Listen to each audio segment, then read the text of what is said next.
महाराष्ट्राचा सुखाने नांदत असताना एक दुष्ट कालयवनाची वक्रदृष्टी महाराष्ट्रावर महाराष्ट्र परकीय स्वारांच्या टाचेखाली भरडला जातो. अपहरण, अपमान, जुलूम, जबरदस्ती, अन्याय, अत्याचार, मंदिरांची तोडफोड, स्त्रियांची, धनधान्यांची लुटालूट थांबत नव्हती. जेव्हा आपल्याच घरात गोठ्यातली गाय आणि घरातील माय असुरक्षित होते तेव्हा घरातलाच अंधकार मनात घर करून बसतो. अशा वेळी साधू, संत, लहान, थोर, लेकी, बाळी अवघा महाराष्ट्र देवाला गाराणं घालतोय. अरे जेजुरीच्या खंडोबा, पंढरपूरच्या खंडोबा, तुळजापूरच्या भवानी आई, दारुगड दारुगड आई, दारुगड.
सरते शेवटी देवानं गारणं ऐकलं. फाल्गुन मध्य तृतीयेला सायंकाळी शुभ लग्न उदित असता कलियुगातील नरसिंहाचा, ग्रहमंडलातील सूर्याचा, नक्षत्रातील ध्रुवाचा, या समछत्रपती शिवरायांचा शिवनेरीवर जन्म झाला.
बालवयापासूनच शिवबामधून धर्म, अधर्म, सत्य, असत्य, न्याय, अन्याय यातील फरक शिवबांना समजू लागला. तसेच शस्त्रास्त्र व शास्त्र या शिक्षणासाठी शहाजी राजांनी अनेक कर्तबगार माणसे नेमली. जसे की दादोजी कोंडदेव, बाळकृष्ण पंत, रघुनाथ पंत, शामराज पंत अशा अनेक कर्तबगार माणसांच्या नेतृत्वाखाली महाराज बालवयापासूनच घडू लागले.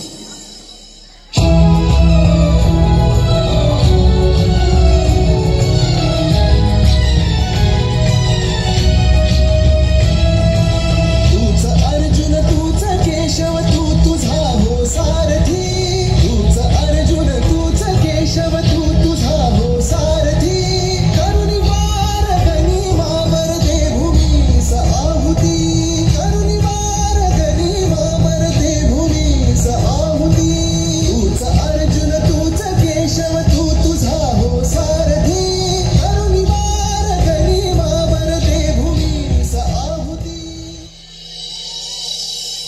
ते नेतृत्व कधी साजी कंक, सूर्याजी काकडे, बाजी जेदे आणि अशा अनेक सवंगड्यासमोर शिवबांनी शपथ घेतली स्वराज्याची, शपथ घेतली स्वराज्याच्या बांधणीची.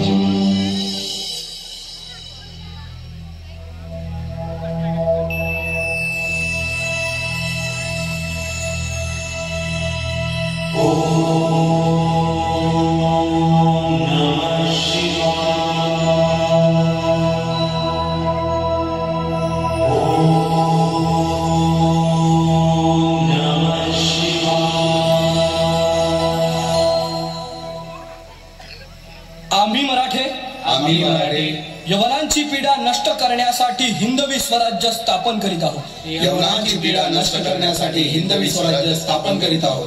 राष्ट्रभावनेने संघटन करून देशावरील परकीयांचे आक्रमण नष्ट करीत आहोत. देशावरील परकीयांचे आक्रमण नष्ट करीत आहोत. स्वकीय व परकीय शत्रूंचे उच्चाटन करण्यासाठी करण्यासाठी स्वराज्य स्थापन करीत आहोत. यात तू आम्हास यश द्यावे. हे राज्य व्हावे ही तर श्रींची इच्छा. रायरेश्वरासमोर शपथ घेतली आणि स्वराज्याची घोडदौड सुरू झाली. तोरणा किल्ला घेऊन स्वराज्याचे तोरण बांधले. पुढे मुरुंब देवाचा डोंगर, कुवारी गड, सुभान मंगल, कोंढाणा, शिरवळचा किल्ला, पुरंदर आणि 12 मावळ स्वतंत्र झाला. पुढे राजांनी पराक्रमाने जावळी देखील घेतली. परंतु त्यानंतर स्वराज्यावर ओढवले भले मोठे संकट. ते संकट म्हणजे अफजल खान.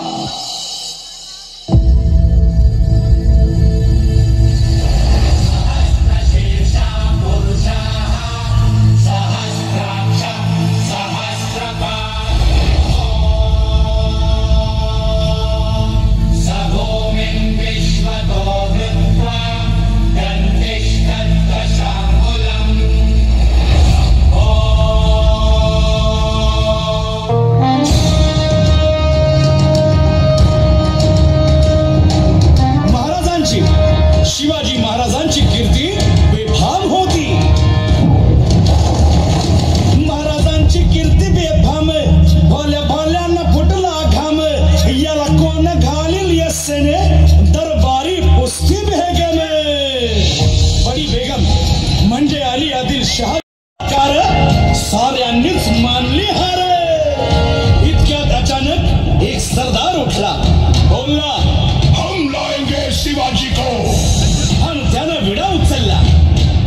नवतेचं अफजल खान, नवतेचं अफजल खान, जिता जागता जणू सहिताने. कान बोलला, छाती ठोकला.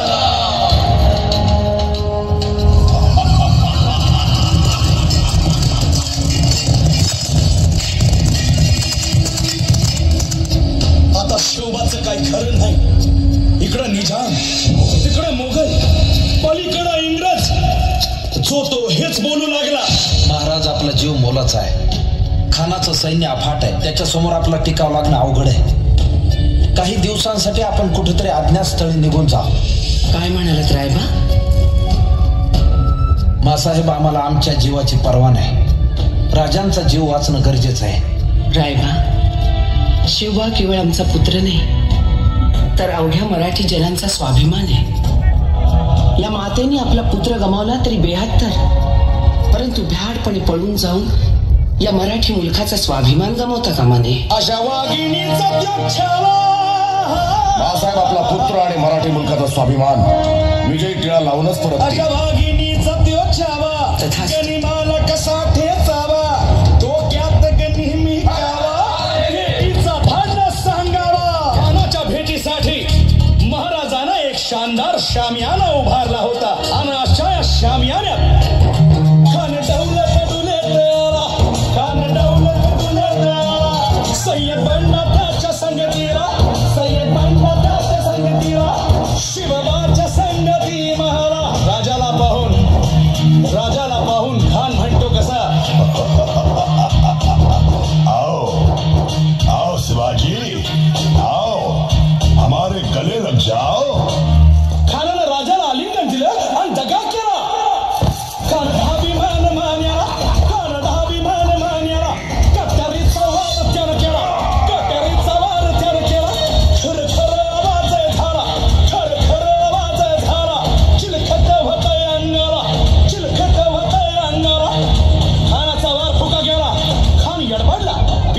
महाराजानं पोटामंदी पिचवट केला, पोटामंदी पिचवट केला, वाघनं खाचा मारा केला, वाघनं खाचा मारा केला, तरा तरा फडलं पोटाला, तडा गेला खाण्याचा कोटा, भाई रे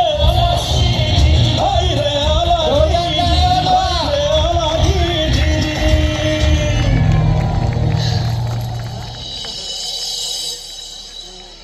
अफजल खानाच्या वधानंतर महाराजांनी स्वराज्य वाढीची मोहीमच हाती घेतली.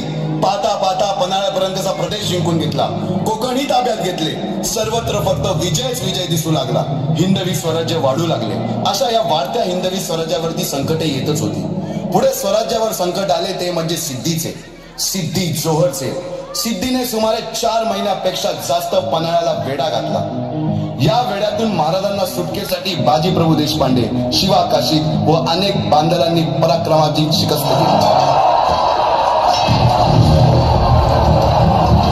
समोर मृत्यू दिसून सुद्धा शिवा काशीद प्रति शिवराय बनून सिद्धीच्या शामियानात जातात. काय म्हणावे त्या धैर्याला. पावनखिंडीत 3000 गनिमांशी अवघ्या 300 मावळ्यांना घेऊन घोडखिंड आडून धरली आणि बाजीप्रभूंनी राजांना पुढे जाण्यास सांगितले. काय म्हणावे त्या शौर्याला. तोफेचे 5 बार द्या, तोपर्यंत हा बाजी या खिंडीतच गनिम रोखून ठेवतो. पुरंदराच्या तहावेळी मुरारबाजींना माझ्या सैन्यात आलमगीर बादशाहकडून मनसब देतो असे आमिष दाखवणाऱ्या त्या दिलेर खानासमोर मुरारबाजी स्वराज्याच्या पायी वाहिलेल्या निष्ठेला आठवून तांडव करतात. काय म्हणावे त्या स्वामी निष्ठेला. पुढे राजांना आग्र्याला जावे लागले. तेथील औरंग्याच्या मगरमिठीतून निष्ठून आल्यावर तहात दिलेल्या किल्ल्यापैकी जेव्हा कोंडाणा घेण्याची वेळ आली तेव्हा स्वतःच्या मुलाचे लग्न बाजूला ठेवून सुभेदार तानाजी मालुसरे पुढे आले. काय म्हणावे त्या त्यागाला. ही मोहीम मॅच फते करणार राजा. आधी लगीन कोंढाण्याचं, मग माझ्या रायबाचं. अशा या स्वराज्याच्या यज्ञकुंडात अनेक महावीरांनी शौर्याची, निष्ठेची, त्यागाची संविधा धारण करून आहुती घेतली.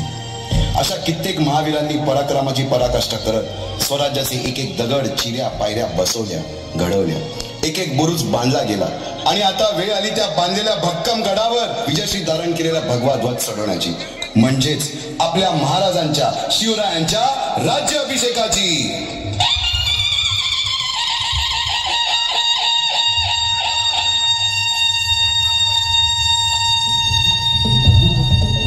साडेतीनशे वर्षाच्या काल रात्री नंतर अरुणोदय झाला. भगवंताने दिलेला शब्द खरा झाला. हिंदवी स्वराज्य स्थापन करणारा, यवनांची पिढा नष्ट करणारा राजाचा राजा राज्याभिषेकासाठी तयार झाला.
धन्यवाद. या कार्यक्रमासाठी आम्हाला सहकार्य